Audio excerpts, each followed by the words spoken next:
Il lui restait seulement 5 $. Le matin même, un étranger élégamment vêtu avait oublié son portefeuille, mais elle avait quand même payé son café, lui assurant « Tout le monde mérite un peu de gentillesse ». Ce qu'elle ignorait, c'est que l'homme assis dans le coin du restaurant était un chef de la mafia qui n'oubliait jamais une dette. Le lendemain matin, il racheta l'intégralité de son restaurant, et son influence sur la vie d'Elena Russo ne faisait que commencer. Les pieds d'Elena Russo la faisaient atrocement souffrir, lorsque l'horloge afficha 23h47, 12h47, un chiffre vertigineux, 2 doubles services consécutifs. Une journée si éreintante qu'elle en avait oublié la sensation de s'asseoir. Elle essuya le comptoir du Murphy's Diner pour ce qui lui semblait être la 100e fois. Son reflet la fixait depuis le distributeur de serviettes chromées, des cernes profonds sous les yeux, des mèches rebelles s'échappant de sa queue de cheval, son badge de nom légèrement de travers. 28 ans, mais l'apparence d'une femme de 40. « Encore 13 minutes, se murmura-t-elle en jetant un coup d'œil à la porte. « Pas d'autres clients, s'il vous plaît. » L'univers, comme à son habitude, l'ignora. La porte tinta. Les épaules d'Elena s'affaissèrent, mais des années de service lui avaient appris à afficher une politesse automatique. Elle se retourna avec un sourire qui n'atteignait pas ses yeux. Puis, elle observa réellement l'homme qui venait d'entrer. Il était différent. Pas le camionneur habituel ou le travailleur de nuit cherchant une tarte et un café avant de rentrer chez lui. Cet homme portait un costume anthracite qui coûtait probablement plus cher que son loyer mensuel. Ses cheveux sombres étaient impeccablement coiffés, et même de l'autre bout du restaurant, elle pouvait distinguer le scintillement d'une montre coûteuse à son poignet. Mais ce furent ses yeux qui captivèrent son attention, vifs, calculateurs, comme s'il évaluait chaque détail de la pièce en quelques secondes, y compris elle. 2 autres hommes le suivirent, vêtus de costumes sombres similaires, mais avec une attention particulière qui fit tressaillir les instincts d'Elena. Ce n'étaient pas des hommes d'affaires, du moins pas du genre ordinaire. L'homme au costume anthracite fit un geste vers le box du coin, et ses compagnons se positionnèrent immédiatement à des tables séparées, l'un près de la porte, l'autre près de la cuisine. Stratégique. Elena avait suffisamment travaillé des quarts de nuit dans ce quartier de Chicago pour reconnaître la sécurité quand elle la voyait. Excellent. Des mafieux ou des avocats? Peut-être les deux.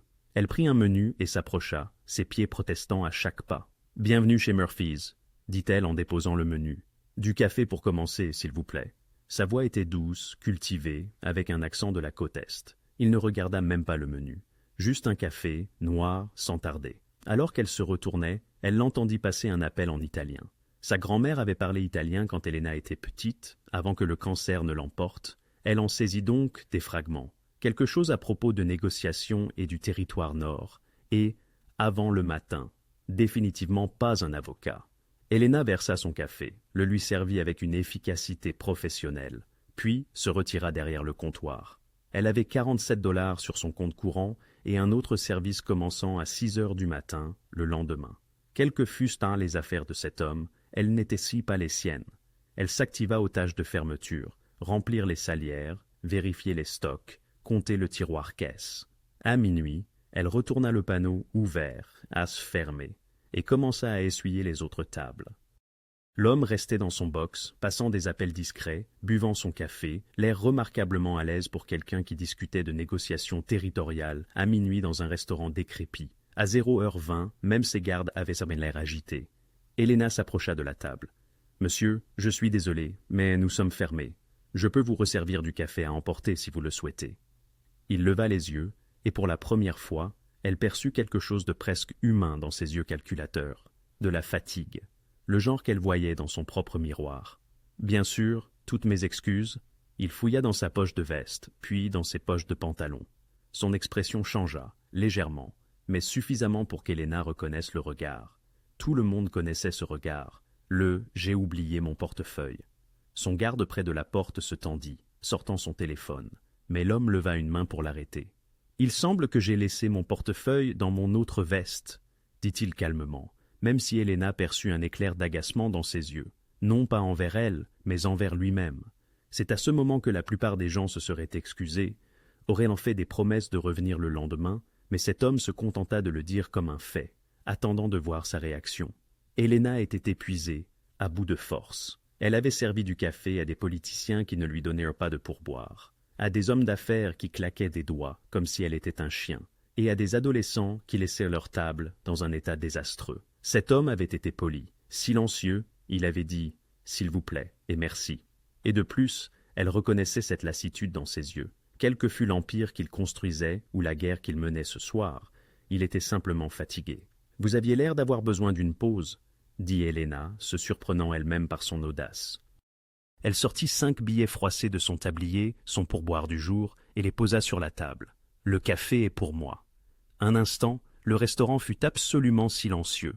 Le garde fixa la scène. L'un tendit la main vers son portefeuille, mais l'homme fit un signe de tête presque imperceptible. Il regarda les 5 $, puis Helena, son expression indéchiffrable. « Vous êtes sûr, c'est 5 $. Elle haussa les épaules, bien que ces 5 $ étaient censés lui acheter son petit déjeuner du lendemain. Tout le monde a besoin de gentillesse parfois. Quelque chose changea sur son visage. Pas tout à fait un sourire, mais presque. « Comment vous appelez-vous » demanda-t-il. « Helena. »« Helena ?» Il répéta son nom comme s'il le mémorisait. « Merci. » Il se leva, boutonnant sa veste de costume avec une aisance habituelle. Ses gardes le flanquèrent immédiatement. En marchant vers la porte, il fit une pause et se retourna vers elle. « Ce que vous venez de faire est rare. Payer pour un café. Une gentillesse sans attente. » Il inclina légèrement la tête. « Dans mon monde, tout a des contreparties. »« Alors, vous êtes dans le mauvais monde, » dit simplement Helena. Pour la première fois, il sourit réellement. Un sourire discret mais sincère. « Peut-être. Bonne nuit, Helena. »« Bonne nuit. » La porte tinta en se refermant, et soudain, le restaurant parut très vide et très silencieux.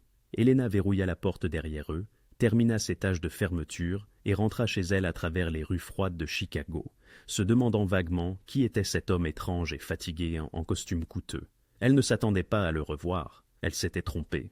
Le réveil d'Helena sonna à 5h15 du matin, exactement 4h20 après qu'elle se soit glissée au lit.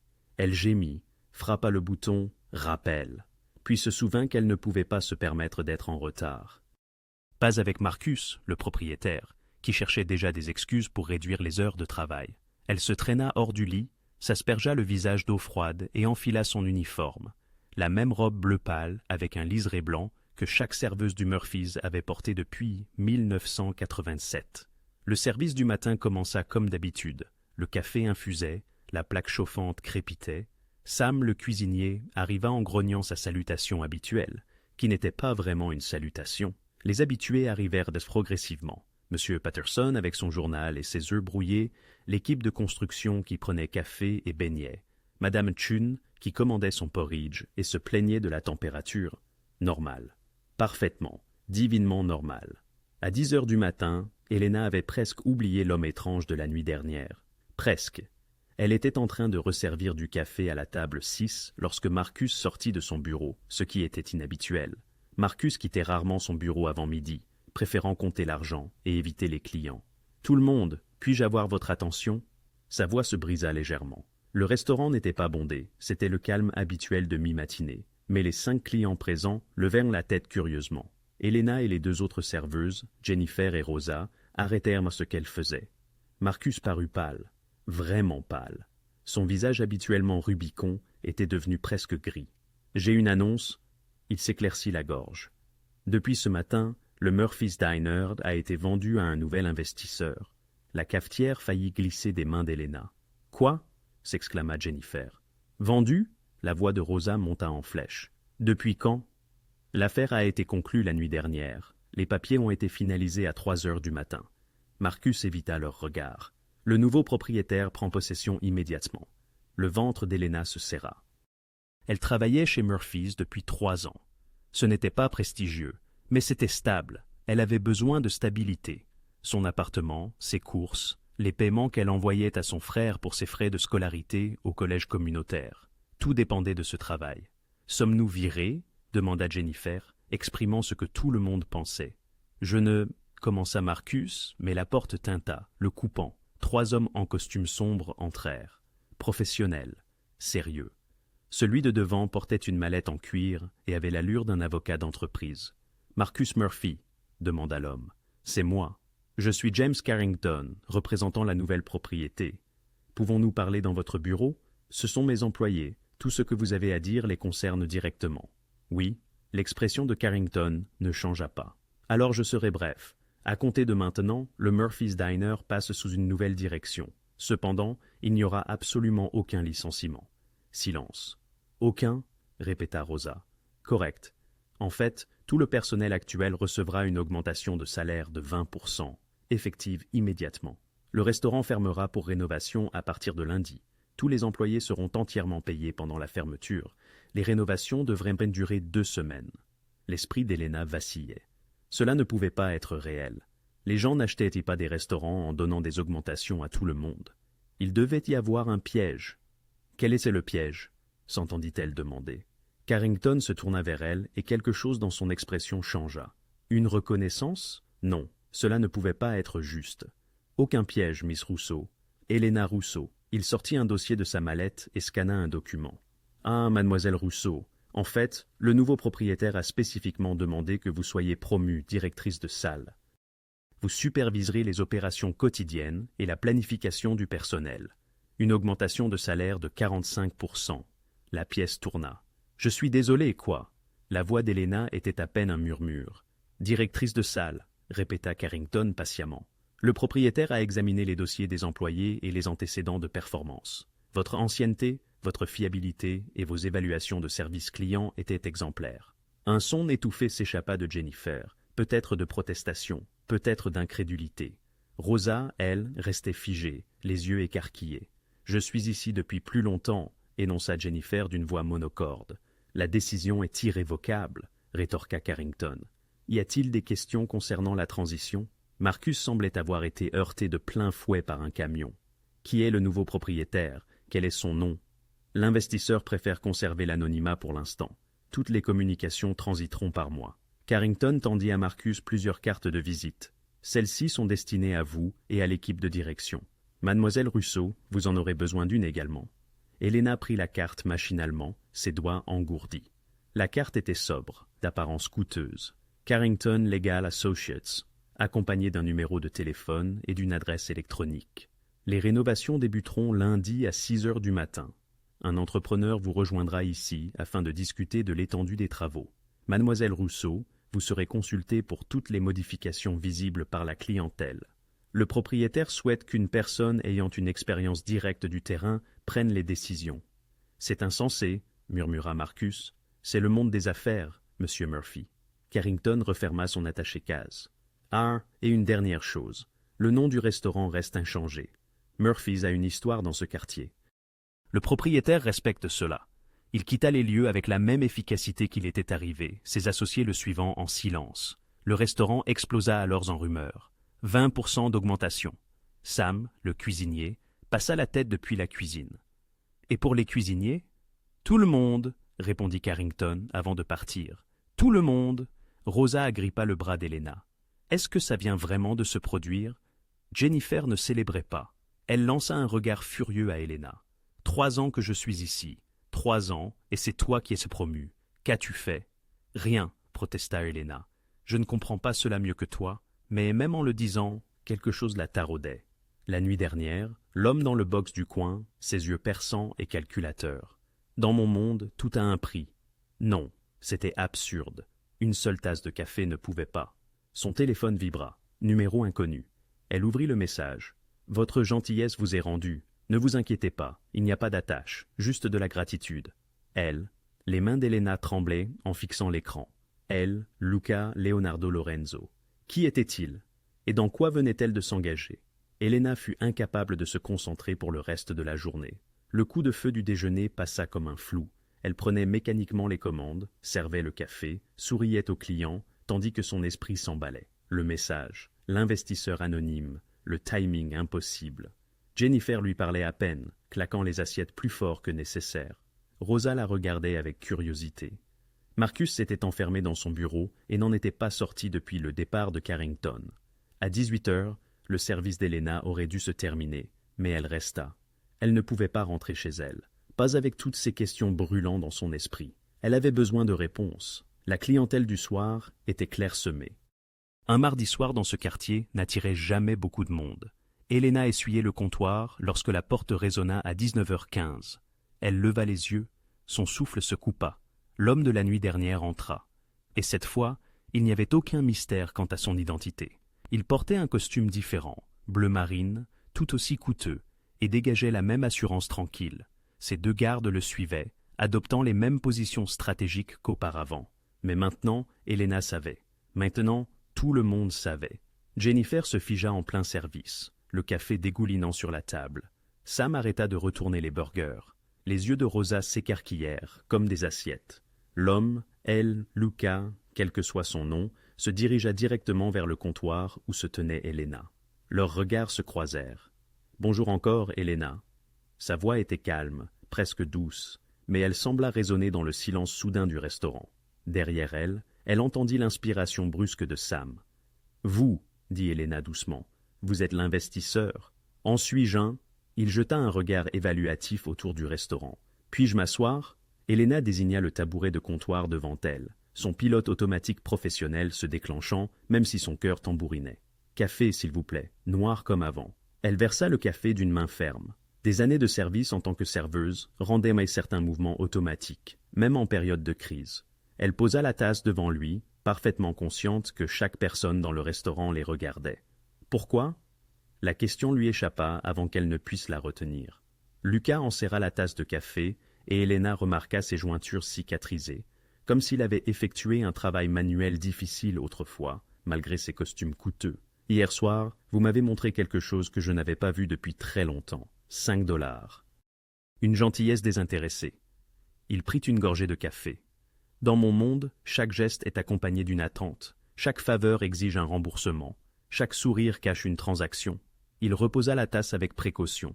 Vous m'avez donné du café avec le dernier argent de votre poche, n'attendant rien en retour, et êtes rentré chez vous pour dormir dans un immeuble au chauffage défectueux, parce que votre propriétaire ne fera pas de réparation. Elena cligna des yeux. Comment savez-vous ? Je m'arrange pour savoir. Son ton n'était pas menaçant, juste factuel. Après votre départ hier soir, j'ai demandé à mes hommes de se renseigner sur ce restaurant. Murphy's est en difficulté, en retard sur les permis. Le propriétaire envisage la faillite. Une bonne base, des clients fidèles, mais il se meurt lentement. Alors vous l'avez acheté ? La voix d'Elena était plus ferme qu'elle ne se sentait. À cause de 5 $, parce que vous m'avez rappelé que des gens bien existent encore. Lucas se pencha légèrement. Et les gens bien méritent mieux que de travailler jusqu'à l'épuisement pour des propriétaires qui ne les apprécient pas. Considérez ceci comme mes remerciements. C'est... Elena secoua la tête. C'est insensé. On n'achète pas des restaurants pour dire merci. La simple déclaration resta en suspens dans l'air. Derrière Lucas, l'un de ses gardes parlait doucement dans un téléphone. L'autre s'était posté devant la fenêtre, observant la rue avec une vigilance professionnelle. « Quel est votre nom ?» demanda Elena. « Votre nom complet. »« Lucas de Santis. » Ce nom ne signifiait rien pour Elena, mais elle vit le visage de Rosa pâlir dans sa vision périphérique. Jennifer recula ostensiblement, donc il signifiait quelque chose pour elle. « Devrais-je connaître ce nom ?» demanda Elena avec prudence. La bouche de Lucas se tordit. « Ça dépend des cercles que vous fréquentez. Disons simplement que j'ai divers intérêts commerciaux à Chicago. » Divers intérêts commerciaux était certainement un euphémisme. Et maintenant, le Murphy's Diner est l'un de ses intérêts. Maintenant, Murphy's est protégé, corrigea Lucas tranquillement. Personne ne vous dérangera, ni votre personnel, ni vos clients. Le quartier sera plus sûr, le restaurant prospérera. Protégé de quoi ? De choses dont vous n'avez pas besoin de vous soucier. Ce n'était pas une réponse, mais la façon dont il le dit, avec une certitude absolue, fit qu'Elena le crut. L'un de ses gardes s'approcha. « Monsieur, le périmètre est dégagé, mais nous devrions établir des protocoles réguliers. » Lucas hocha la tête. « Faites-le discrètement. Je ne veux pas effrayer les clients. »« Oui, monsieur. » Le garde se dirigea vers l'arrière du restaurant, probablement pour vérifier l'entrée de l'allée. L'autre resta près de la fenêtre. Elena observa cette scène, les réalisations s'installant sur elle comme de l'eau froide. Il ne s'agissait plus seulement d'un restaurant. Lucas de Santis avait transformé Murphy's en autre chose. Une déclaration, un marqueur territorial, une pièce sur un échiquier plus grand qu'elle ne pouvait pas voir. « Je ne peux pas accepter ça, » dit-elle doucement. « Vous l'avez déjà fait. Les documents sont déposés. Les rénovations commencent lundi. » Lucas termina son café. « Mais je comprends votre préoccupation. Alors, permettez-moi d'être clair. Je n'attends rien de vous, si ce n'est ce que vous m'avez déjà donné. Faites bien votre travail. Gérez ce restaurant. C'est tout. » Il se leva, posant un billet de $100 neuf sur le comptoir pour le café. Gardez la monnaie. Lucas, monsieur de Santis? Juste Lucas. Il rencontra son regard. Et encore une fois, elle vit cette lassitude sous la puissance. Je ne suis pas votre ennemi, Helena. Je suis juste un homme fatigué des mondes froids et du café encore plus froid. Vous avez réchauffé les deux un instant. Laissez-moi vous rendre l'appareil. Il se dirigea vers la porte, ses gardes se mettant en formation. Je reviendrai, dit-il sans se retourner.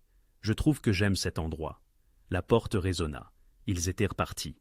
Le restaurant resta figé pendant 3 secondes complètes. Puis tout le monde se mit à parler en même temps. Le lundi matin éclata comme une tempête. Helena arriva à 5h30 et trouva le restaurant déjà envahi par les ouvriers.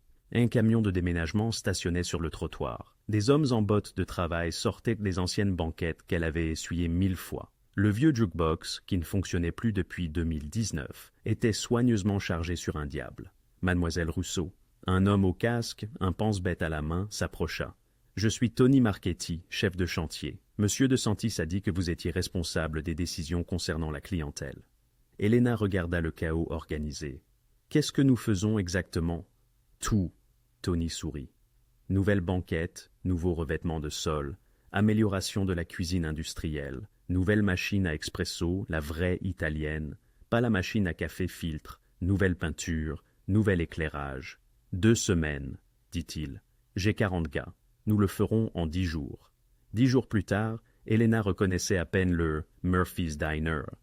Les vieilles banquettes rouges craquelées avaient été remplacées par de riches sièges en cuir, couleur bordeaux, classique, confortable. Le sol à carreaux noirs et blancs étincelait. De nouvelles suspensions pendaient au-dessus de chaque table, donnant à l'espace une lueur chaleureuse et intime.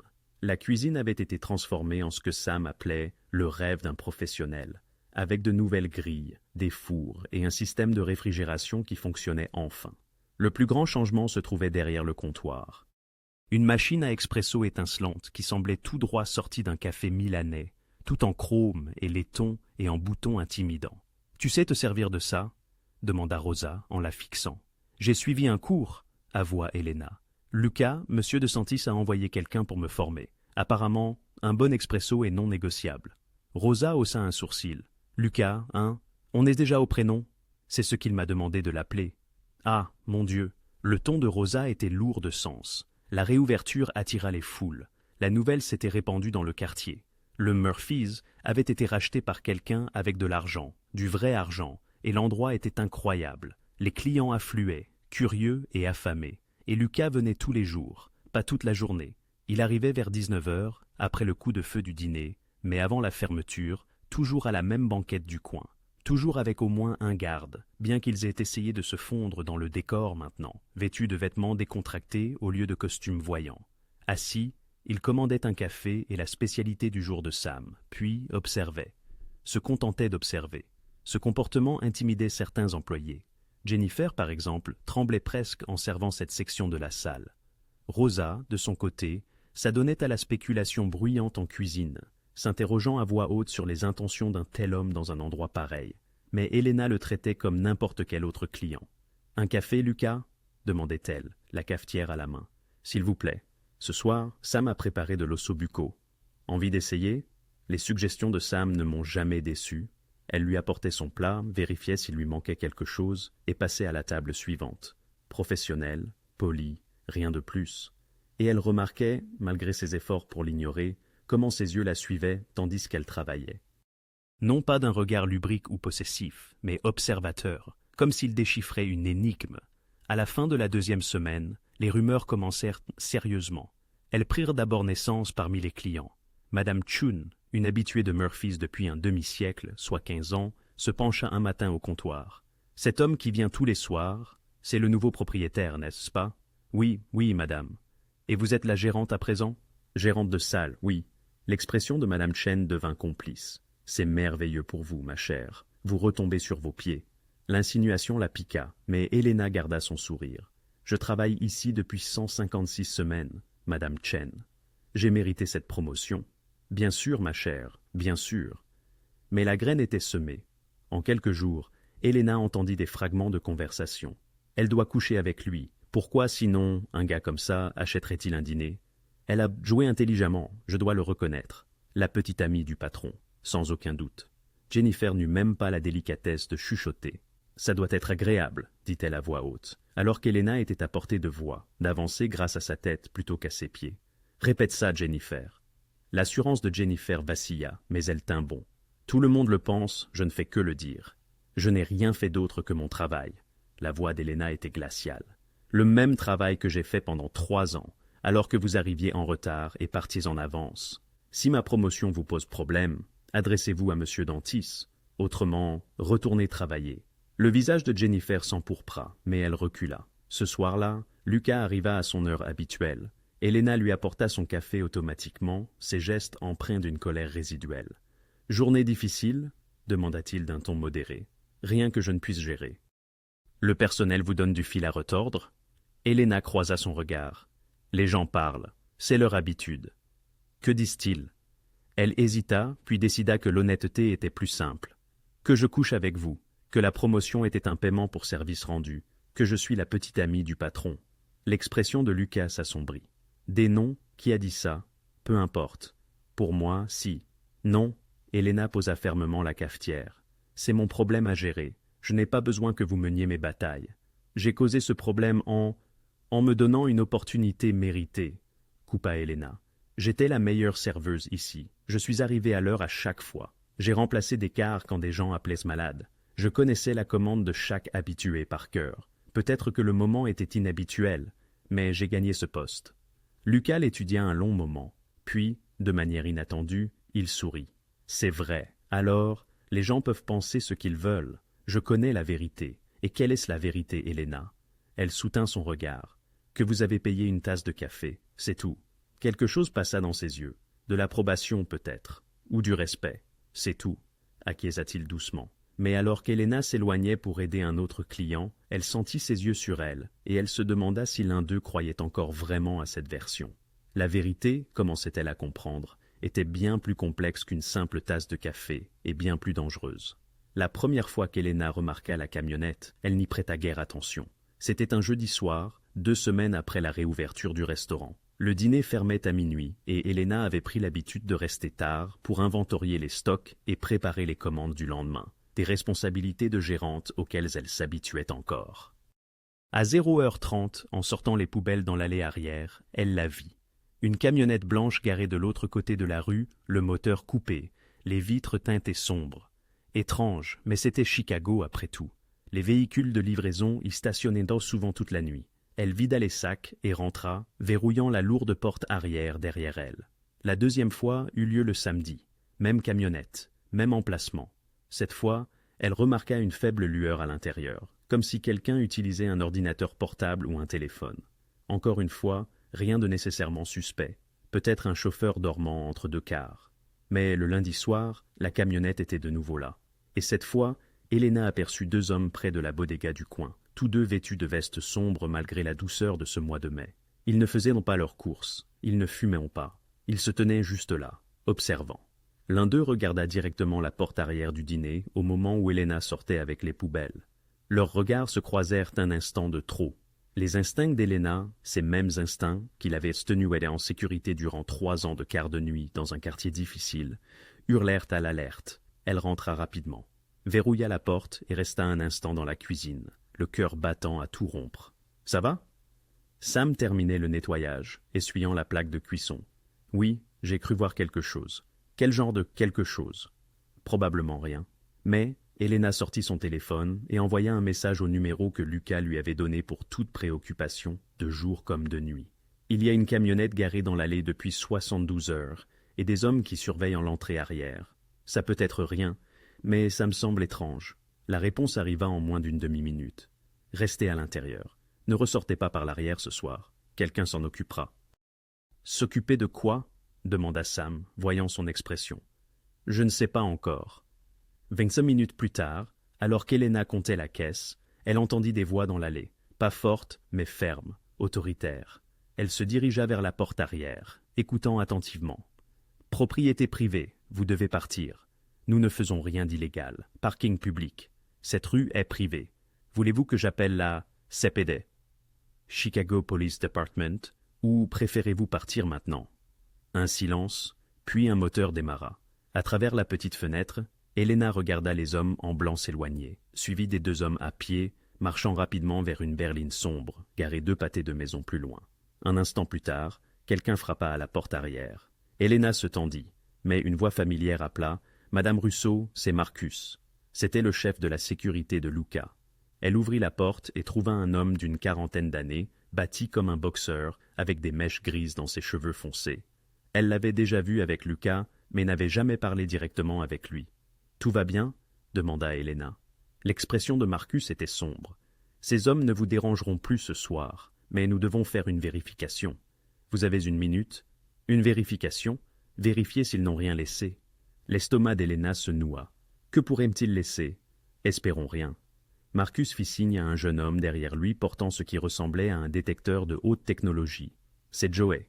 Il va vérifier le périmètre. Ça ne prendra pas longtemps. Elena les laissa entrer, observant Joey se déplacer méthodiquement dans la zone arrière avec son appareil, balayant les murs, le cadre de la porte, la zone de la benne à ordures extérieures. Qu'est-ce que c'est exactement que cette chose? Sam avait émergé de la cuisine, alarmé. Un détecteur d'espionnage? Dit Marcus sans détour. Pour chercher des dispositifs d'écoute. Jésus-Christ, souffla Sam. Quel genre de dîner a besoin de détecteur d'espionnage? Celui appartenant à Luca de Santis, pensa Elena. Mais ne le dis pas. Joey passa un quart d'heure à vérifier chaque recoin de la zone arrière. Finalement, il appela Marcus, pointant quelque chose près de la benne de l'allée. La mâchoire de Marcus se contracta. Il retira un petit objet, à peine plus gros qu'une pièce de 25 cents, de derrière un tuyau de drainage. « En voilà un !» dit-il tranquillement, le tenant. De qualité professionnelle. Le sang d'Elena se glaça. Quelqu'un a espionné notre dîner. Ils ont essayé. Marcus écrasa l'appareil sous sa botte. Joey vérifia à nouveau le périmètre. Un balayage complet. Ils en trouvèrent 2 autres, un près de l'entrée arrière et un autre niché sous le rebord de la fenêtre de la cuisine. Qui étaient bons ces gens? Exigea Elena.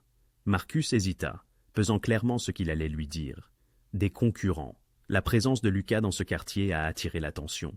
Les gens veulent savoir ce qu'il prépare. Il ne prépare rien. C'est un dîner. Pour eux, rien de ce que fait Luca de Santis n'est juste quelque chose. L'expression de Marcus s'adoucit légèrement. « Écoutez, Madame Russo, vous n'avez pas à vous en soucier. Nous aurons des gens qui surveilleront la rue. Personne n'approchera de cet endroit sans que nous le sachions. »« Des gens qui surveillent ?»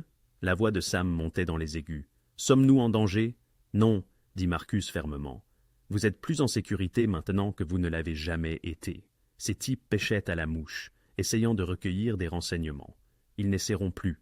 Croyez-moi. » Mais Elena ne se sentait pas en sécurité. Elle avait l'impression d'être tombée au milieu de quelque chose de bien plus grand qu'un dîner rénové. Après le départ de Marcus et Joey, Elena termina de fermer en silence.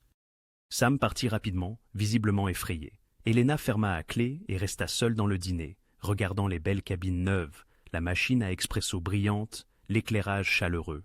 Tout cela lui semblait différent maintenant, souillé.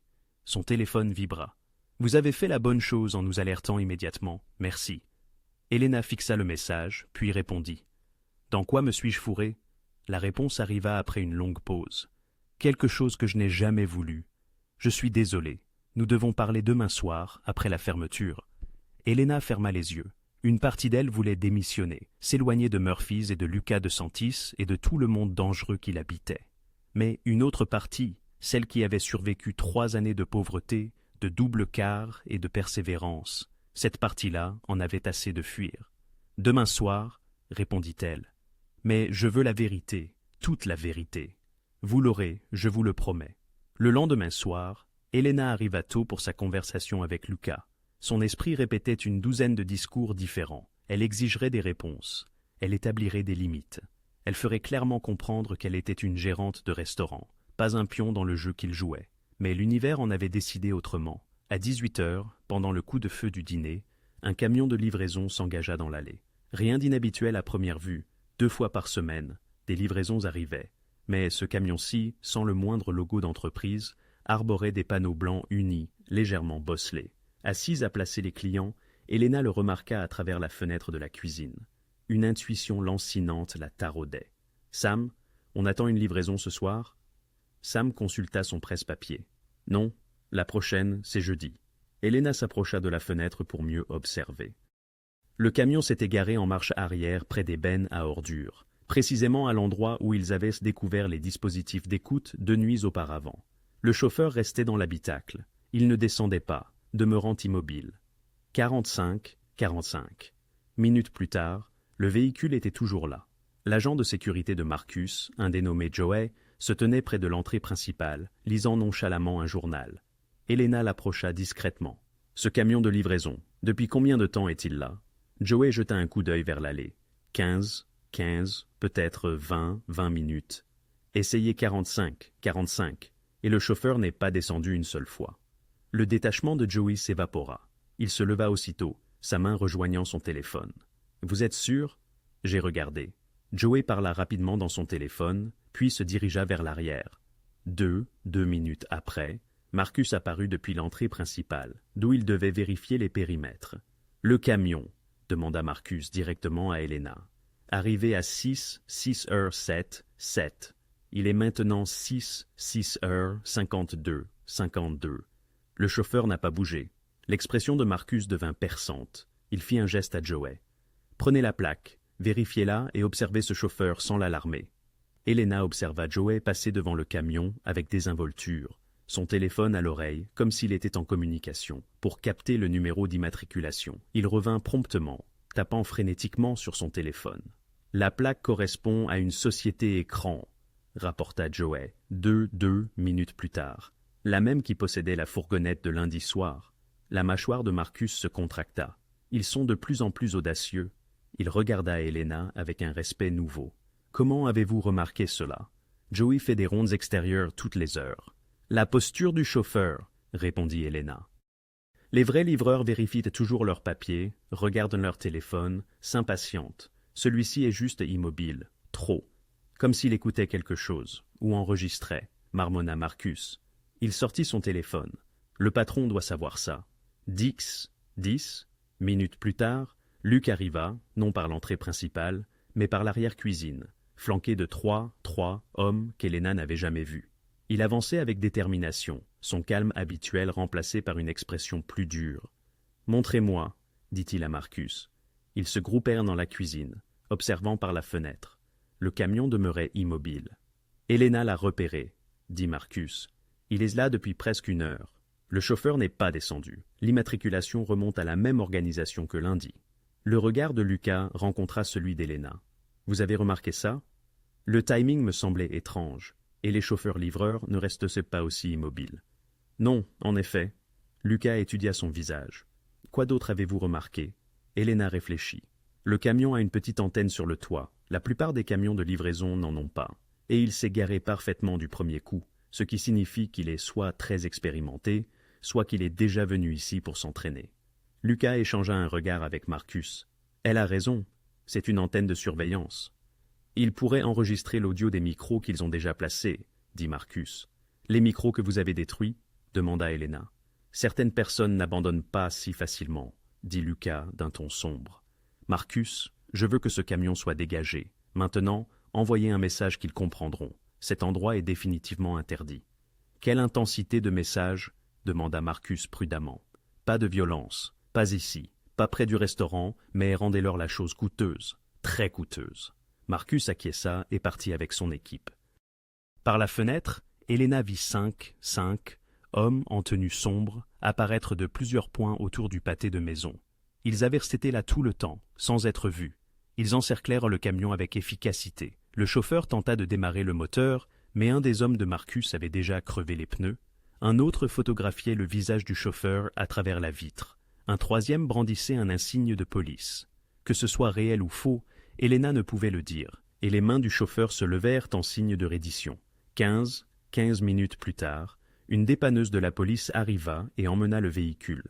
Le chauffeur fut escorté dans une autre direction par deux des hommes de Marcus. « Que va-t-il lui arriver ?» demanda Elena doucement. Lucas avait observé le spectacle en silence. Maintenant, il se tourna vers elle. Il sera interrogé, photographié, ses empreintes relevées et renvoyé à ses employeurs avec un message clair. Ce territoire est fermé. Ensuite, nous nous assurerons que ses employeurs paient 10 fois le coût de cette opération de surveillance. Comment ?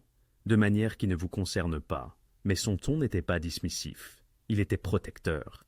Il l'étudia un instant. Mon chef de la sécurité fait ce travail depuis 15 ans, ancien militaire, formé à la contre-surveillance. Vous avez repéré ce qu'il a manqué. J'ai juste fait attention. Non, la voix de Lucas était ferme. Vous avez vu ce que des professionnels entraînés ont manqué parce que vous comprenez les schémas, les rythmes, ce qui est normal et ce qui ne l'est pas. Ce n'est pas courant, c'est précieux. Helena sentit la chaleur monter à ses joues. J'étais juste observatrice. Stratégique. Lucas jeta un coup d'œil à Marcus, qui était revenu. Dites-moi honnêtement, que pensez-vous de la sécurité de l'entrée principale? Des préoccupations? Helena cligna des yeux devant le changement brusque. Vous voulez mon avis? Oui. Elle y réfléchit. Joey lit un journal à côté de la porte. Cela a l'air décontracté, mais tout le monde sait qu'il est de la sécurité. Cela rend les clients nerveux, encore plus nerveux. Peut-être le faire s'asseoir à l'intérieur, à une table. Toujours à surveiller, mais moins évident. Lucas regarda Marcus. Des idées? Marcus hocha lentement la tête. Elle a raison. Nous avons eu des plaintes concernant le garde à la porte qui a l'air intimidant. Mettez cela en œuvre, dit Lucas, puis à Helena. Quoi d'autre? Le calendrier des livraisons. Sam l'affiche sur le mur de la cuisine, où tout le monde peut le voir. Si quelqu'un voulait savoir quand nous sommes vulnérables, gardez le calendrier privé. Lucas l'interrompit, acquiesçant. Marcus ajoute cela au protocole. Helena se sentit étrange, investie d'un nouveau pouvoir, mais également entraînée plus profondément dans quelque chose qu'elle ne comprenait pas entièrement. L'expression de Lucas s'adoucit légèrement. Vous voulez toujours parler de la vérité, plus que jamais. Alors, parlons. Après le départ du dernier client et le retour de Rosa chez elle, Helena ferma la porte d'entrée à clé et tourna le panneau sur « Fermé ». Le restaurant avait une atmosphère différente la nuit, plus calme, plus intime, avec juste la douce lueur des suspensions et le bourdonnement des réfrigérateurs. Lucas s'assit dans sa banquette habituelle du coin. Ses gardes avaient pris position à l'extérieur, leur offrant de l'intimité. Helena versa deux tasses de café et se glissa dans la banquette en face de lui, quelque chose qu'elle n'avait jamais fait auparavant. Cela ressemblait à franchir une ligne invisible. « Alors, dit-elle, la vérité. » Lucas en serra sa tasse des deux mains, et, un instant, il parut simplement fatigué, humain. « Que voulez-vous savoir? Qui sont ces gens qui nous observent? Que veulent-ils? » C'est une organisation rivale, la famille Cassini, du côté nord. Ils contrôlent certains quartiers depuis 20 ans. Quand j'ai acheté ce restaurant, cela a envoyé un message. J'élargis mon territoire. Mais vous ne l'êtes pas, dit Helena. Vous avez acheté un restaurant. Dans leur monde, un mouvement signifie 100, autres à venir. Ils testent mes défenses, essaient de comprendre mes plans. Il rencontra son regard. La vérité est que je n'ai pas de plan, pas le genre qu'ils imaginent. Alors pourquoi avez-vous réellement acheté le Murphy's? Lucas resta silencieux un long moment. Quand j'avais 8 ans, ma mère m'emmenait dans un restaurant comme celui-ci. Les mêmes banquettes rouges, le même sol noir et blanc, la même odeur de café et de bacon le matin. Sa voix s'était adoucie, se souvenant. Nous n'avions pas grand-chose. Mon père était mort l'année précédente. Maman travaillait deux emplois, mais chaque dimanche matin, elle m'emmenait dans ce restaurant et nous partagions des crêpes et du jus d'orange. Et pendant 1 heure, nous faisions semblant que tout allait bien. Helena se pencha en avant, écoutant. Quand je suis entré ici cette nuit-là, épuisé par des négociations qui m'auraient rapporté beaucoup d'argent mais coûté une partie de mon âme, je me suis assis dans cette banquette et j'ai senti le café. Et pendant 1 seconde, j'avais à nouveau 8 ans, en sécurité. Avant que tout ne se complique, il leva les yeux vers elle. Puis vous avez payé mon café avec de l'argent dont vous aviez besoin pour vous-même et n'avez rien demandé en retour. Ce genre de bonté est rare. Peut-être que je voulais la préserver. Est-ce que cela a du sens? Oui, dit Helena doucement. Plus que vous ne le savez. Ils restèrent un instant dans un silence confortable. Et vous? Demanda Lucas. Pourquoi Murphy's? Vous êtes intelligente, observatrice. Vous pourriez faire mieux que serveuse. Je le pourrais. Le rire d'Helena était amer. J'ai abandonné l'université après ma première année. Ma mère est tombée malade, un cancer, et quelqu'un devait s'occuper d'elle et de mon jeune frère et ma sœur. J'étais l'aîné, alors j'ai travaillé. Votre mère? Elle est décédée il y a 3 ans. Helena regarda dans son café. Mon frère Danny, il a 20 ans maintenant, au collège communautaire. Il étudie l'ingénierie.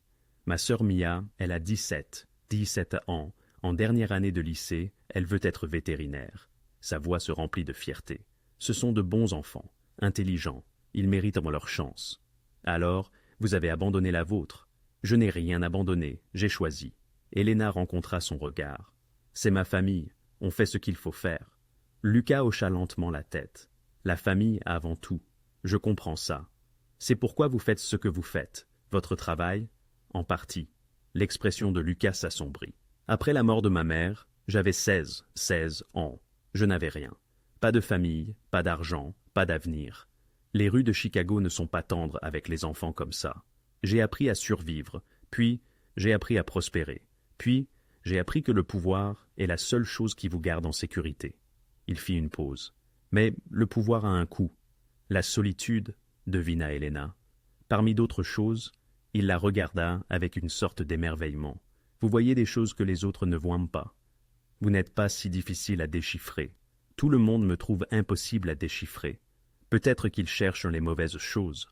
L'atmosphère entre eux changea, chargée de quelque chose d'indicible. Le regard de Lucas retint le sien, et Elena sentit son rythme cardiaque s'accélérer. Elle rompit le contact visuel la première, se levant pour remplir leur tasse. Alors, que va-t-il se passer maintenant avec la famille Cassini? Ils me testeront quelquefois encore, je répondrai. Et un jour viendra où ils réaliseront que cet endroit ne vaut pas leur peine, et ils reculeront, et s'ils ne le font pas, ils le feront. Sa voix était d'une certitude absolue.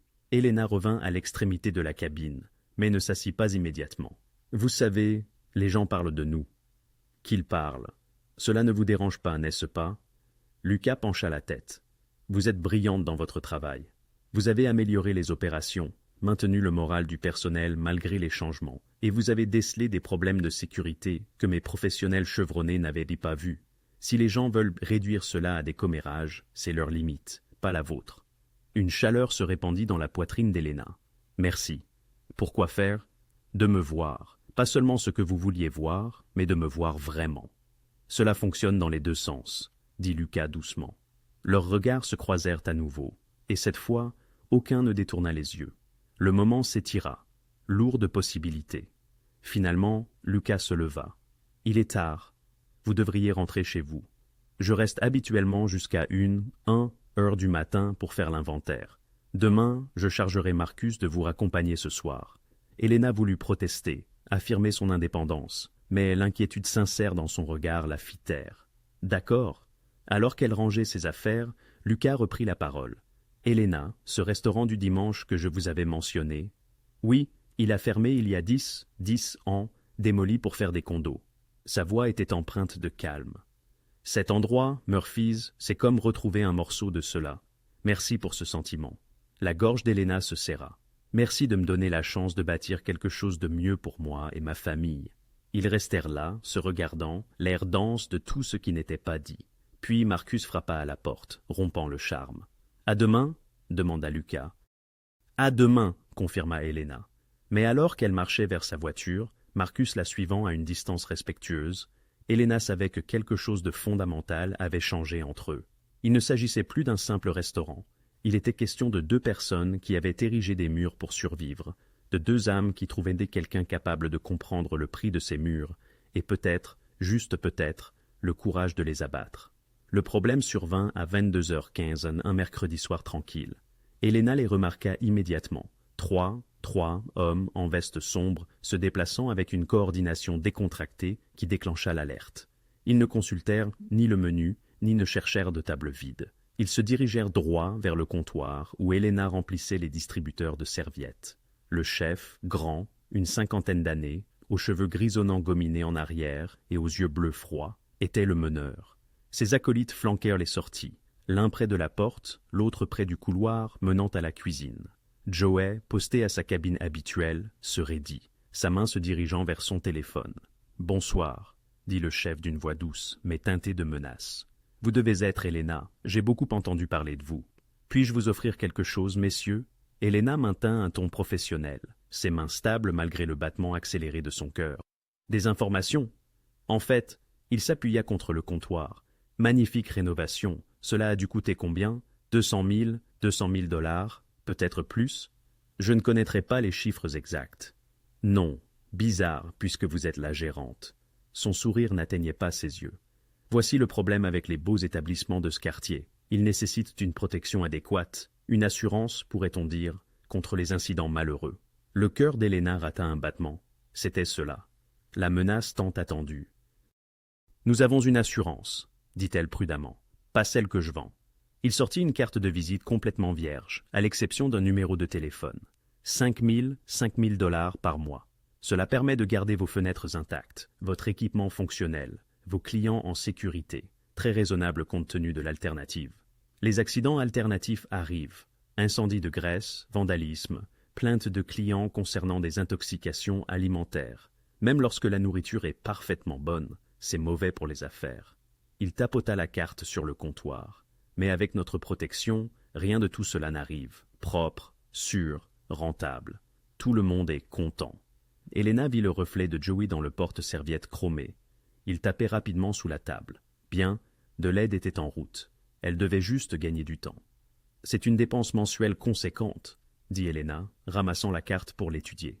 Qu'est-ce que le service inclut exactement? Les yeux de l'homme se plissèrent légèrement. La paix de l'esprit. Je comprends, mais j'ai besoin de détails pour nos dossiers. Pour les impôts, vous savez. Elena saisit un stylo et un bloc-notes, jouant le rôle de la gérante consciencieuse. S'agit-il d'un service de patrouille de sécurité, des gardes armés ou non armés? Quelles sont les heures de couverture? Vous êtes drôle, mais il ne souriait pas. Je suis méthodique. Elena écrivit « Service de protection » sur le bloc-notes. Et je dois justifier toute dépense de plus de 1 000 $ auprès du propriétaire.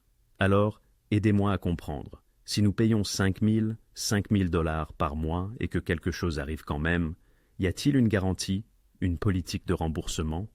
Rien n'arrivera. Mais hypothétiquement. Il n'y a pas d'hypothétique. Sa voix se fit plus dure. Vous payez, vous êtes protégé. Vous ne payez pas, vous ne l'êtes pas. C'est simple. L'un de ses acolytes se déplaça près de la porte. L'autre regarda sa montre. Il devenait impatient. Elena jeta un coup d'œil à l'horloge.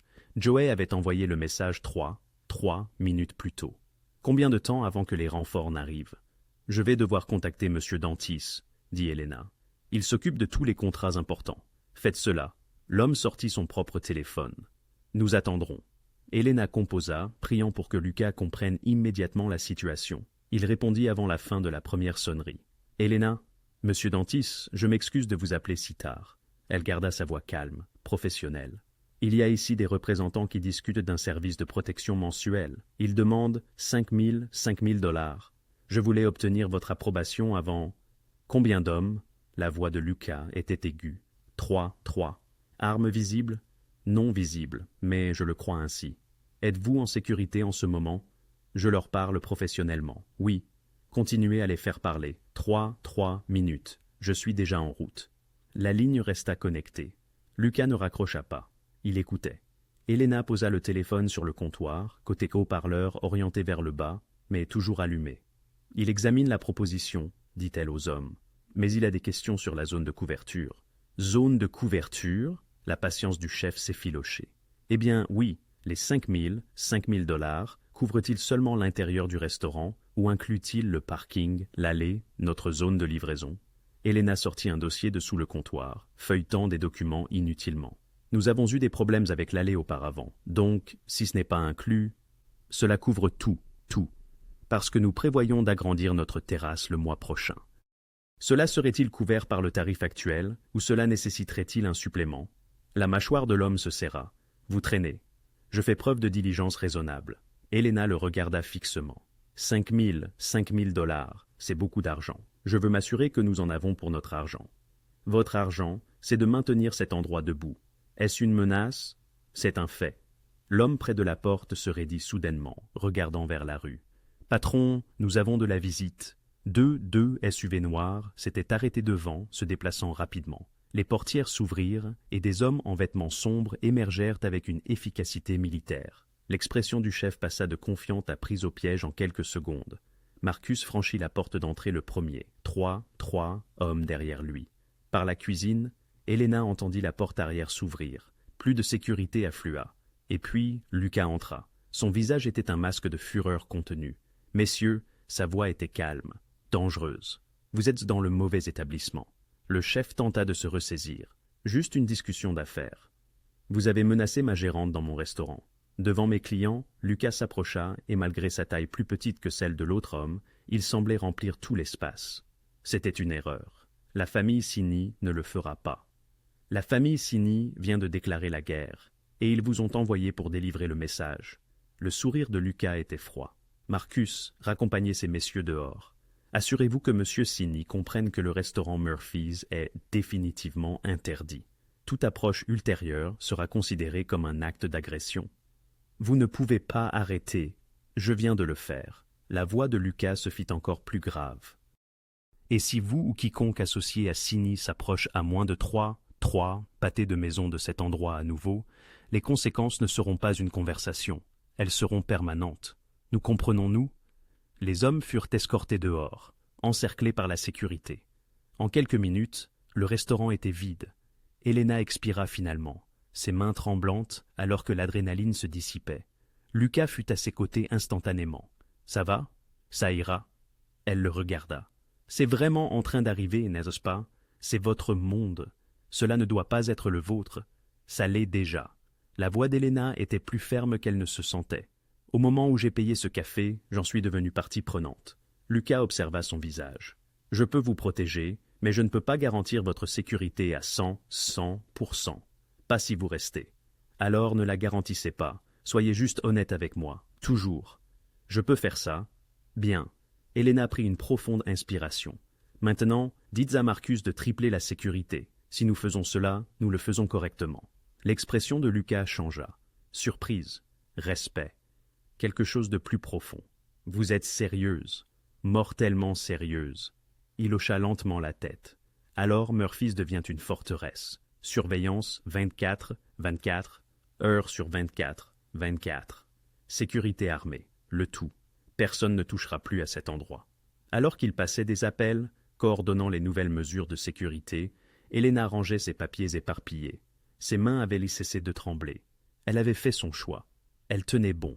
La photographie est apparue en ligne 3 jours après l'incident. Elena ne l'a pas vue tout de suite. Elle était trop occupée à gérer les conséquences, les nouveaux protocoles de sécurité, les clients réguliers inquiets, le personnel effrayé par ce qui s'était passé. Rosa la lui montra pendant le coup de feu du déjeuner. L'écran de son téléphone tendu avec une inquiétude à peine dissimulée. « Il faut que tu vois ça. » C'était un site web de tabloïd, Chicago Crime Watch, l'un de ces blogs sensationnalistes qui prospéraient sur les ragots de la mafia et le drame des bas-fonds. Le titre disait « Dantis revendique un nouveau territoire, mais est-ce des affaires ou du plaisir ?» En dessous, une photographie. Lucas debout devant le restaurant Murphy's, sa main sur l'épaule d'Elena. L'angle la rendait intime, protectrice. Elle le regardait, et l'expression sur son visage, inquiétude, confiance, quelque chose de plus doux, était indubitable. Le titre, la mystérieuse serveuse Elena Rousseau, désormais gérante de la dernière acquisition de Dantis. Des sources affirment que le caïd de la criminalité s'est personnellement impliqué dans le Lincoln Park Diner. Romance ou stratégie? L'estomac d'Elena se tordit. Quand cela a-t-il été pris? La nuit de l'incident, probablement. Regardez l'horodatage. L'article spéculait ensuite sur leur relation, se demandant si Lucas s'attendrissait pour une femme, si le restaurant servait de couverture pour le blanchiment d'argent, si Elena était complice. Ou simplement un pion. À la fin de la journée, la photo avait été partagée sur de multiples plateformes. À la fin de la semaine, elle était devenue virale dans les cercles d'observateurs du crime de Chicago, et les murmures s'étaient transformés en grondements. Madame Sheen cessa de venir pour son gruau matinal. Quand Elena l'appela pour prendre de ses nouvelles, la voix de la vieille femme était froide. « Je ne veux pas être impliquée dans ce dans quoi vous êtes mêlée, ma chère. Je suis désolée. » L'équipe de construction qui était cliente assidue depuis deux ans trouva un autre endroit pour le petit déjeuner. Aucune explication, juste des tables vides là où ils s'asseyaient habituellement. Pire encore, il y avait ceux qui restaient, mais chuchotaient. Elena s'approchait des tables et les conversations mouraient au milieu d'une phrase.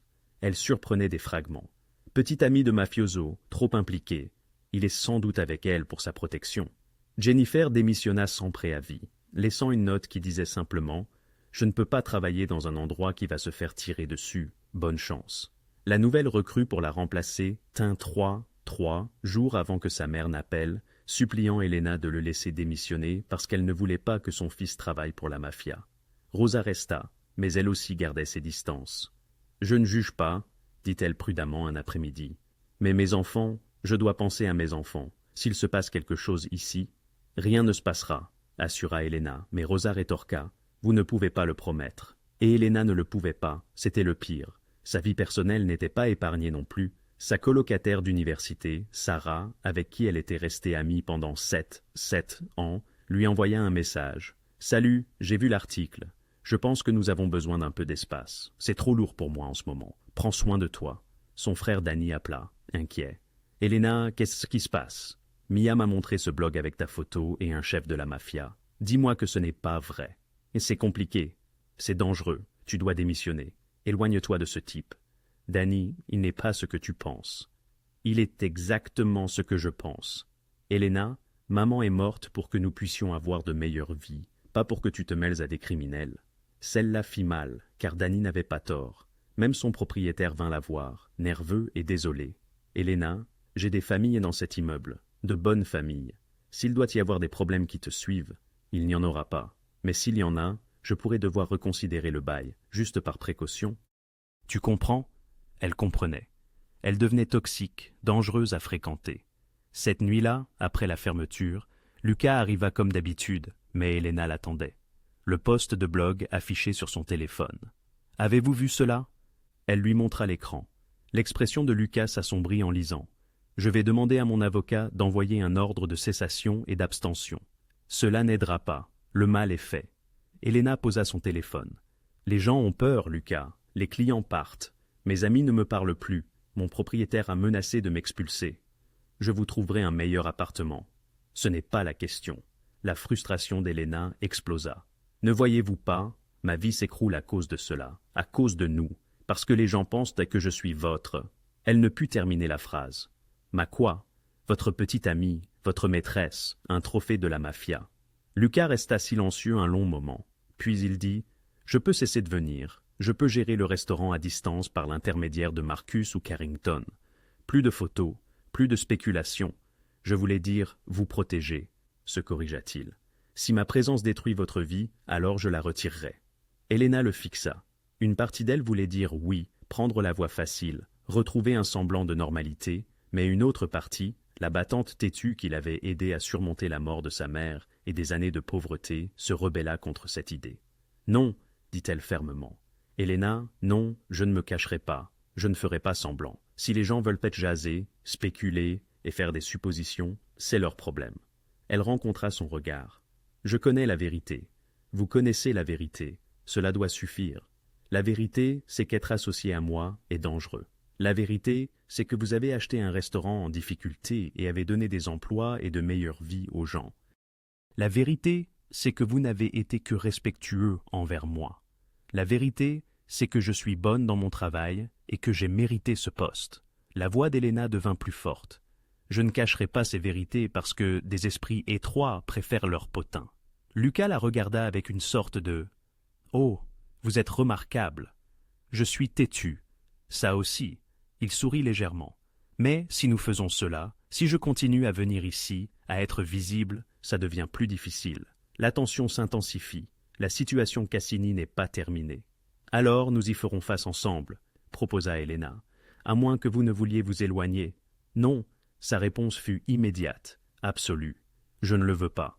Alors arrêtez de proposer de disparaître. Je ne suis pas une demoiselle en détresse qui a besoin d'être protégée du grand méchant monde. Je suis une femme adulte qui fait un choix conscient.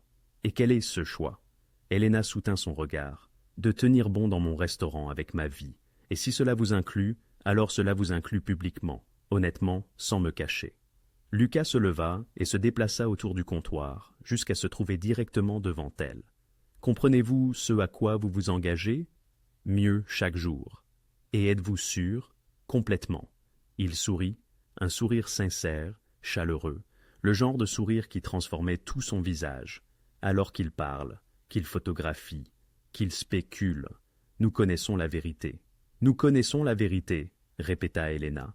Et alors qu'ils se tenaient là dans le restaurant silencieux, elle réalisa qu'à un moment donné, cela avait cessé d'être une affaire de café ou une transaction commerciale. Il s'agissait de deux personnes qui se choisissaient, Qu'importent les conséquences. Deux semaines après la déclaration d'Elena de tenir bon, les choses changèrent de nouveau. Lucas arriva au restaurant à 14 heures un jeudi. Inhabituel, car il venait généralement le soir. Il n'était pas seul. James Carrington, l'avocat qui lui avait annoncé l'achat du restaurant, l'accompagnait, ainsi qu'un autre homme qu'Elena ne connaissait pas, plus âgé, distingué, portant un porte-document en cuir. « Elena, avez-vous quelques minutes ?» demanda Lucas. « Nous devons discuter de quelque chose d'important. » Elle essuya ses mains sur son tablier. « Bien sûr, mon bureau. » Marcus avait transformé l'ancien débarras en un véritable bureau pour elle la semaine dernière. Un bureau, des classeurs, un ordinateur, même une petite fenêtre. Cela paraissait surréaliste d'avoir un vrai bureau. Les quatre personnes, se serrèrent dans le petit espace. Carrington fit les présentations. Voici Robert Chen, un consultant en affaires. Il est spécialisé dans la supervision opérationnelle pour les entreprises multipropriétés. Elena lui serra la main, confuse. Multipropriété, c'est ce dont nous devons discuter, dit Lucas, lui faisant signe de s'asseoir derrière son bureau, tandis que les hommes restaient debout. Au cours du mois dernier, vous avez démontré des compétences qui dépassent la gestion de restaurants. Vos capacités d'observation, votre pensée stratégique et votre gestion de crise pendant l'incident Cassini. Ce ne sont pas des talents courants, je faisais juste mon travail. Vous faites bien plus, rétorqua Lucas en s'appuyant sur le bureau. C'est pourquoi je veux officialiser votre position, non seulement comme gérante de Murphy's, mais aussi comme mon conseillère opérationnelle. Elena cligna des yeux. Votre quoi? Robert Chen ouvrit son porte-document en sortant plusieurs documents. Monsieur Dantis possède 17 entreprises légitimes à travers Chicago. Des restaurants, une laverie automatique, deux ateliers de réparation automobile, un nettoyeur à sec, une petite salle de sport, un dépanneur, toutes légales, toutes rentables, toutes nécessitant une surveillance. Je ne comprends pas ce que cela a à voir avec moi. Ces entreprises ont besoin de quelqu'un qui comprend les opérations de terrain, expliqua Lucas. Quelqu'un qui peut repérer les problèmes avant qu'ils ne s'aggravent, identifier les inefficacités, lire les gens et les situations avec précision. C'est vous, Elena. Je gère un restaurant, je ne connais rien à la réparation automobile ou aux salles de sport. Vous connaissez les gens, vous connaissez les opérations, vous savez quand quelque chose ne va pas, dit-il en tirant une chaise et en s'asseyant en face d'elle. Son expression était sérieuse. Le mois dernier, vous avez remarqué un camion de surveillance que ma sécurité a manqué. Vous avez repéré des schémas comportementaux que des professionnels ont négligés. Vous avez empêché une situation potentiellement violente d'exploser grâce à une réflexion rapide et une conversation stratégique. Ces compétences se traduisent bon dans n'importe quelle entreprise. Carrington posa un contrat sur le bureau. Le poste serait assorti d'une augmentation de salaire substantielle de 80 000 dollars par an, plus des avantages sociaux, une voiture de fonction et un budget discrétionnaire pour les améliorations opérationnelles. La tête d'Elena tournait. 80 000 dollars. Elle gagnait actuellement 32 000 dollars. Que ferais-je exactement? Des visites de site à chaque propriété mensuellement, expliqua Robert. Vous évalueriez les opérations, interrogeriez les gérants, réviseriez les protocoles de sécurité, identifieriez les domaines à améliorer. Vous rapporteriez vos conclusions directement à M. Dantis et feriez des recommandations de changement. Vous seriez mes yeux et mes oreilles, ajouta Lucas, quelqu'un en qui j'ai confiance pour me dire la vérité sur ce qui se passe réellement au niveau du terrain. Pas les rapports aseptisés que les gérants donnent aux propriétaires, mais la situation réelle. Et ce sont toutes des entreprises légitimes, rien d'illégal, complètement légitimes, confirma Carrington. Toutes dûment autorisées, toutes payant des impôts, toutes respectant les lois du travail. M. Dantis maintient ses intérêts commerciaux strictement séparés. Elena étudia le contrat, son esprit s'emballait. C'était une somme d'argent qui allait changer sa vie. C'était une carrière, pas seulement un emploi. Mais cela signifiait aussi se lier encore plus étroitement au monde de Lucas. « Pourquoi moi ?» demanda-t-elle doucement. « Vous pourriez embaucher un MBA, quelqu'un avec une réelle expérience commerciale. Les MBA ne savent pas ce que c'est de servir du café à minuit à quelqu'un qui a oublié son portefeuille, l'interrompit Lucas. Ils ne comprennent pas ce que cela signifie, de continuer à travailler quand vos pieds vous font mal, que vos comptes sont vides et que vous êtes à une urgence de tout perdre. Cette perspective, cette compréhension des épreuves, vous permet de discerner des facettes que d'autres ne perçoivent pas. Elena leva les yeux vers lui. Il était absolument sérieux. J'ai bâti un empire, Elena, mais chemin faisant, j'ai perdu le contact avec ses fondements. Vous me rappelez à quoi ressemble ce socle. J'en ai besoin. Ces entreprises en ont besoin. Elle examina le contrat avec minutie. Il était limpide. Pas de clause dissimulée, pas d'exigence suspecte. Juste une supervision opérationnelle et des responsabilités consultatives. Mais qu'en est-il de Murphy's? Je ne peux pas abandonner le restaurant. Vous continueriez à gérer Murphy's comme votre site principal, expliqua Robert. Les visites de site seraient planifiées en fonction de vos obligations au restaurant. Nous parlons d'1 ou 2 visites par semaine, quelques heures à chaque fois.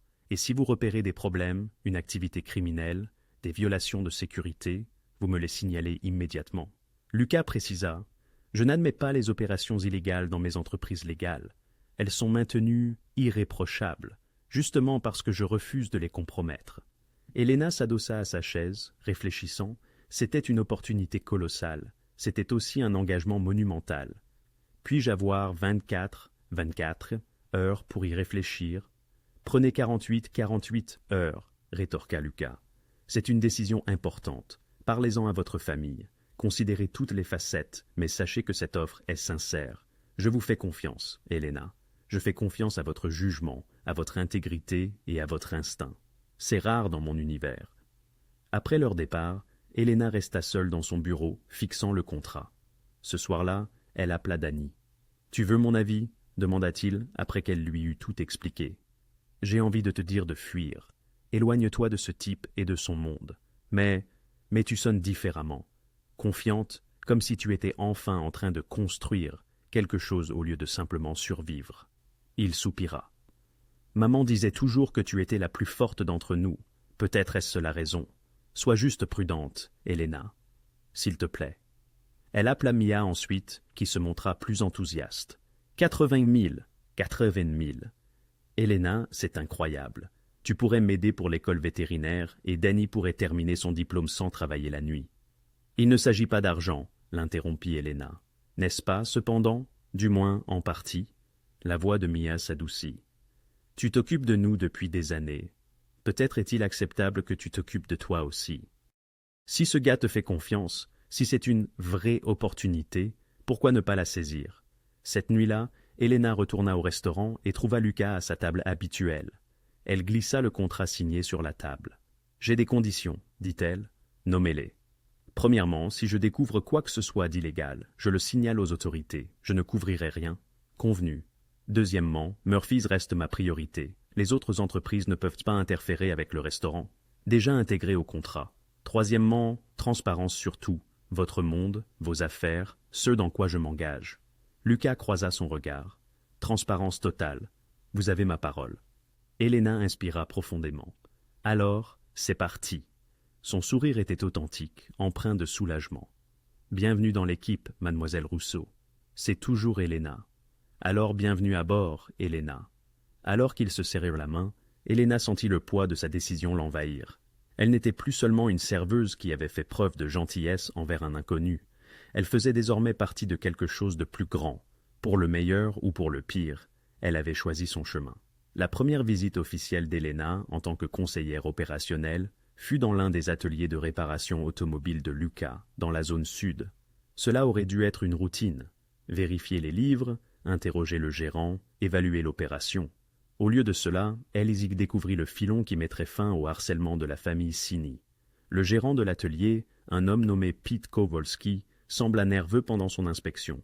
Non pas d'une nervosité coupable, mais d'une nervosité d'inquiétude. Quand Elena l'interrogea sur les schémas de fréquentation des clients, il hésita. « Nous avons eu des clients étranges dernièrement, » admit Pete.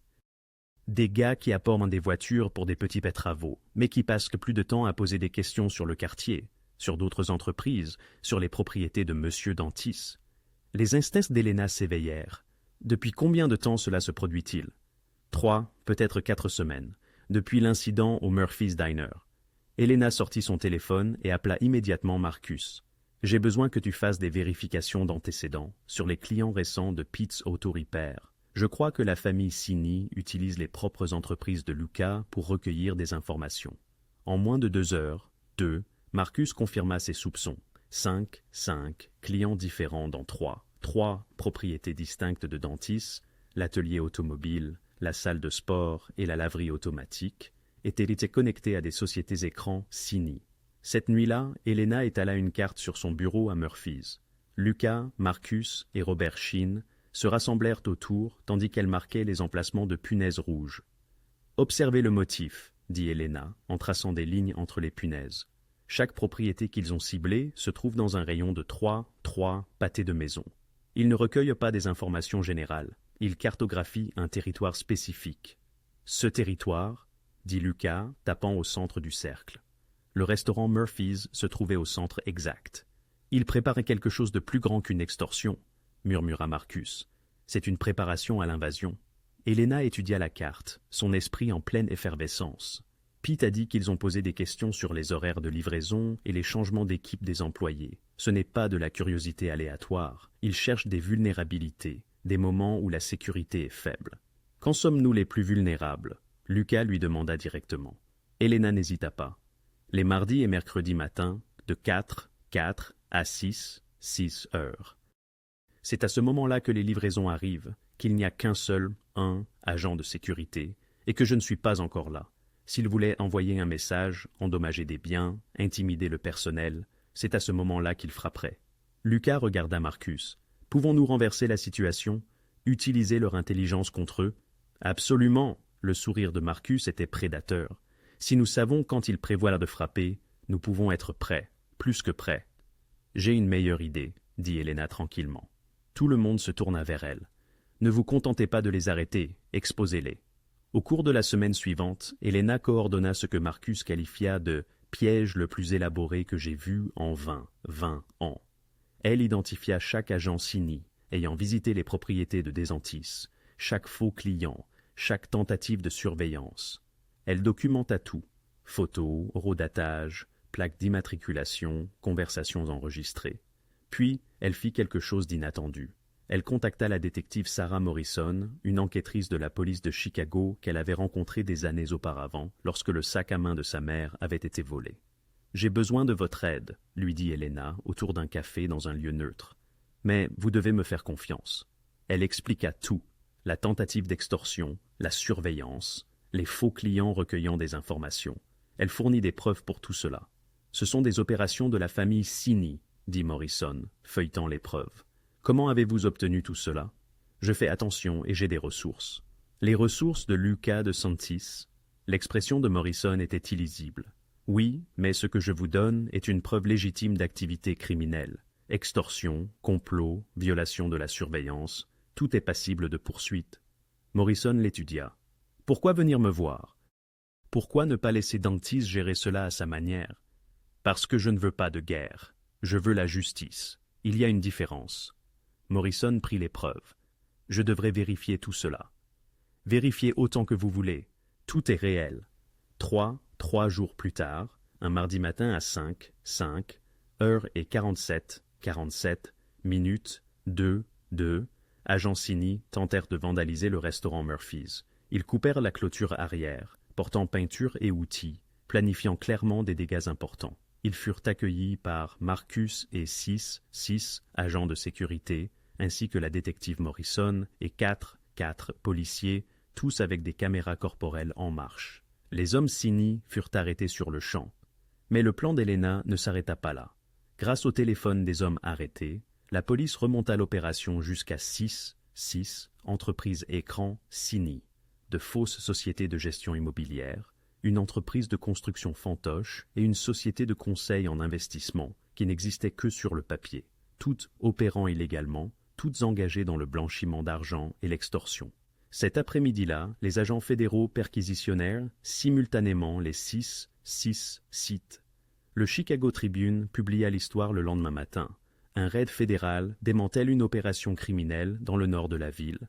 Un tuyau anonyme conduit à de multiples arrestations. Elena lut l'article au comptoir du restaurant, son café refroidissant à côté d'elle. Lucas s'assit en face d'elle, lisant son propre exemplaire. « C'est vous qui avez fait ça, » dit-il calmement.